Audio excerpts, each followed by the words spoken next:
الرحمن الرحیم۔ طول بلد اور عرض بلد آپ کو میں نے نقشے سے سمجھا دیا تھا۔ آگے ہے درجہ یعنی ڈگری۔ دائرہ جو ہوتا ہے ایک، اس کو اگر آپ 360 حصوں میں ڈیوائڈ کر دیں، تقسیم کر دیں، تو وہ جو ہر ایک حصہ ہوگا اسے آپ درجہ کہیں گے، ٹھیک ہے؟ تو آپ یوں کہہ لیں کہ جو ایک دائرہ ہے اس میں 360 درجے ہوتے ہیں۔ پھر اس کے بعد آ جاتا ہے دقیقہ، تو ہر درجے کے اندر 60 دقیقے ہوتے ہیں اور ہر دقیقے کے اندر 60 سیکنڈ ہوتے ہیں، یا آپ اس کو دوسرا نام بھی دے سکتے ہو، ثانیہ، ٹھیک ہے؟ پھر اگر آگے چلتے جائیں تو ہر ثانیے کے اندر 60 ثالثے، پھر آگے رابع، لیکن اس کا جو ہے ہم استعمال نہیں کرتے، ہم زیادہ سے زیادہ جاتے ہیں درجے کے بعد دقیقہ، دقیقے کے بعد ثانیہ، اس کے آگے نہیں جاتے۔ لیکن جہاں آگے مزید تحقیقات ہوتی ہیں ان میں پھر ان چیزوں کا بھی خیال رکھا جاتا ہے۔ تو اس کے بعد سمت الرأس کسے کہتے ہیں؟ جہاں آپ دنیا میں کھڑے ہوئے ہیں، اس کے بالکل سیدھی جو اوپر آسمانوں کی طرف لائن جا رہی ہے، اسے سمت الرأس کہا جاتا ہے۔ سمت القدم، آپ جہاں کھڑے ہیں آپ کے پاؤں کے نیچے سے مرکز، پھر مرکز سے زمین کی نیچے والی سطح، پھر وہاں سے آسمانوں کی طرف جو خط جا رہا ہے اسے سمت القدم کہتے ہیں۔ دائرہ افق، ٹھیک ہے؟ تو یہ جو سمت الرأس ہے اس سے 90 ڈگری ادھر اور 90 ڈگری ادھر، تو یہ جو ایک نصف دائرہ بنا ہے 180 کا، اسے آپ کہیں گے دائرہ افق، ٹھیک ہے؟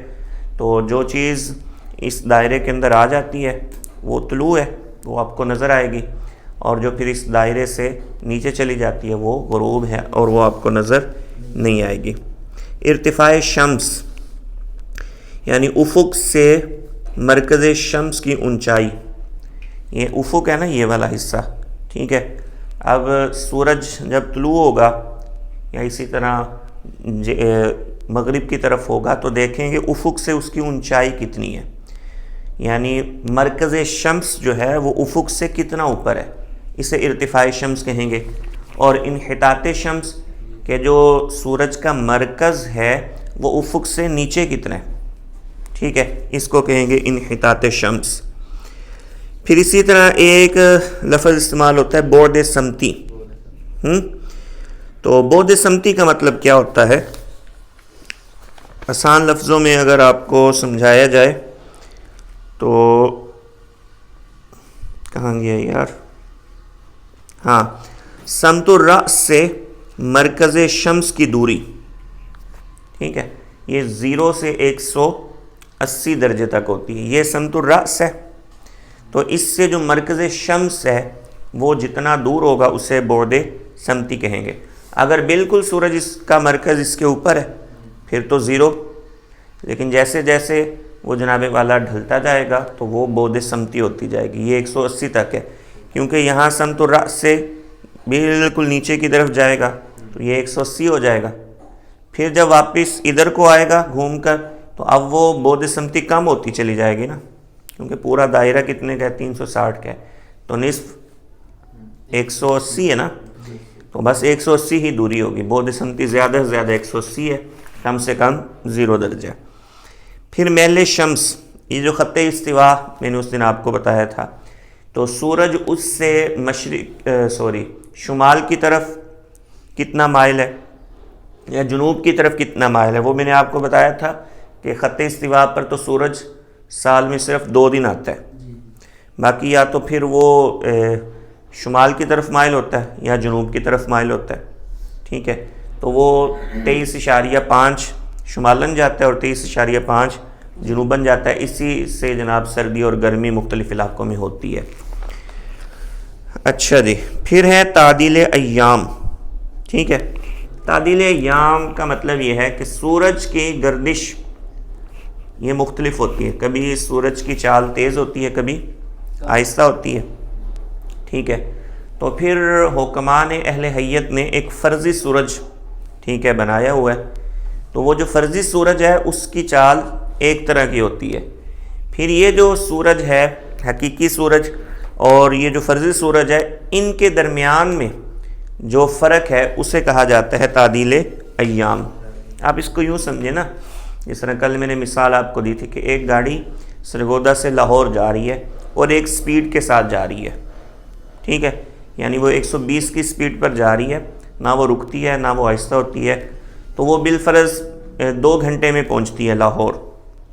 تو اسی طرح ایک گاڑی جو ہے وہ کبھی 130 کی سپیڈ پر ہوتی ہے، کبھی 110، کبھی 120، ٹھیک ہے، کبھی 140، تو یہ بھی پہنچ 2 گھنٹے میں رہی ہے، لیکن اس کی چال کیا ہے، کبھی تیز کبھی آہستہ۔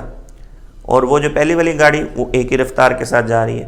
تو سورج بھی کبھی تیز چلتا ہے کبھی آہستہ چلتا ہے، تو اس لیے انہوں نے ایک فرضی سورج بنا لیا، ٹھیک ہے۔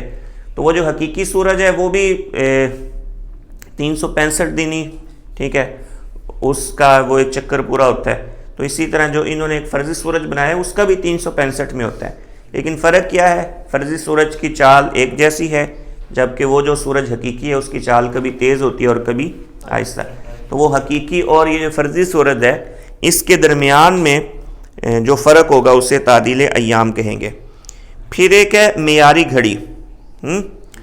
تو معیاری گھڑی جس طرح ہم پاکستان کے اندر موجود ہیں، تو پاکستان کا جو وقت سیٹ کیا جاتا ہے وہ دارالحکومت سے کیا جاتا ہے، تو وہ 5 گھنٹے، ٹھیک ہے، ہم جو ہیں وہ گرین وچ سے پلس میں چلتے ہیں، یعنی ہمارے پاس سورج پہلے آتا ہے اور ہمارے بعد 5 گھنٹے گرین وچ میں جاتا ہے، تو ہم پلس میں چلتے ہیں 5 گھنٹے۔ تو اب وہ جو ہمارا ایک ریاستی ٹائم ہوگا وہ پورے ملک کا ایک ہوگا، لیکن اگر دیکھا جائے تو گرین وچ سے پاکستان کے جو علاقے ہیں وہ مختلف دوری پر ہیں، تو لہٰذا ان کا ٹائم بھی پھر گرین وچ سے اسی طرح کم زیادہ ہونا چاہیے، لیکن ہم دیکھتے ہیں پورے پاکستان میں ایک ہی ٹائم رائج ہے، تو اسے کہا جاتا ہے بلدی گھڑی۔ اب ہر شہر کا یا ہر علاقے کا الگ الگ ٹائم ہو تو پھر تو نظام نہیں نہ چلتا، تو اس لیے ایک ہی ٹائم ہوتا ہے، وہ دارالحکومت سے سیٹ کر لیا جاتا ہے، ٹھیک ہے، اور پھر وہ پورے پاکستان کے اندر رائج کیا جاتا ہے۔ ایک ہوتی ہے بلدی گھڑی۔ کیا ہوتی ہے؟ یعنی آپ جس علاقے میں موجود ہیں اس علاقے اور گرین وچ کے مابین جو فاصلہ ہے اس اعتبار سے ایگزیکٹ آپ کے اس شہر کا ٹائم کیا بنے گا، وہ ہوتا ہے بلدی گھڑی۔